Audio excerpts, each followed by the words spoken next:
അപ്പം അങ്ങനെ ഞാനിത് പഠിക്കാനായിട്ട് മദ്രാസിൽ ചെന്നു. അവിടെ ചെന്നപ്പോൾ ഈ കോറൽ ഗ്രൂപ്പിന് ഭയങ്കര ബിസി അവർ. പിന്നെ ദാസേട്ടനറ്റെ പറഞ്ഞിട്ടാണ് അവർ വരാമെന്ന് പറഞ്ഞു.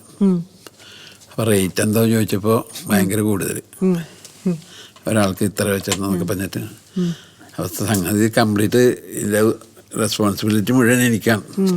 പഠിപ്പിക്കേണ്ടതും പൈസ കൊടുക്കേണ്ടതും ഒക്കെ എന്നെയാണ് ഏൽപ്പിച്ചത്. നീ എന്താണെന്ന് വെച്ചാൽ ചെയ്തോളാൻ പറഞ്ഞിട്ടുണ്ട് ദാസേട്ട. അങ്ങനെ ചോദിച്ചപ്പോൾ ഭയങ്കര റേറ്റ്, അത് അഫോർഡ് ചെയ്യാൻ പറ്റാത്ത വിധം പറഞ്ഞപ്പോൾ ഞാൻ പറഞ്ഞു അയ്യോ എന്ത് ചെയ്യുമെന്ന് പറഞ്ഞപ്പോഴാണ് ഞാൻ എന്നാൽ റഹ്മാനെ വിളിച്ചിട്ട്, ഇന്ന് റഹ്മാനായിട്ടില്ല, ഈ റെക്കോർഡ് ഇതിനൊക്കെ വായിച്ചിട്ടിരിക്കുന്ന സമയം.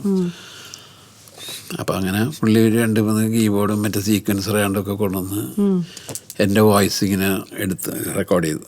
ഒരു വോയിസ് വെറുതെ ജസ്റ്റ് സാമ്പിളിന്. എന്നിട്ട് അതാണ് അതിനകത്താണ് ഈ പാട്ടിനകത്ത് വേണ്ടിയിട്ട് ആ ഇതാണ് ഉപയോഗിച്ചിരിക്കുന്നത്. അങ്ങനെ പിന്നെ കുറേ അതിനകത്തുള്ള കുറേ ചെല്ലോ കുറേ കീബോർഡ് സാധനങ്ങളൊക്കെ പുള്ളിനെ കൊണ്ടുപോയി അതിലും തരത്തിന് കിട്ടിയല്ലേ കുറേ വായിപ്പിച്ച് മുതലെടുത്ത്. കിട്ടിയ ചാൻസ്. വാനിൽ സംഗീതം എന്നാണ് ആ പാട്ടിൻ്റെ പേര്. വാനിൽ സംഗീതം. ശരി.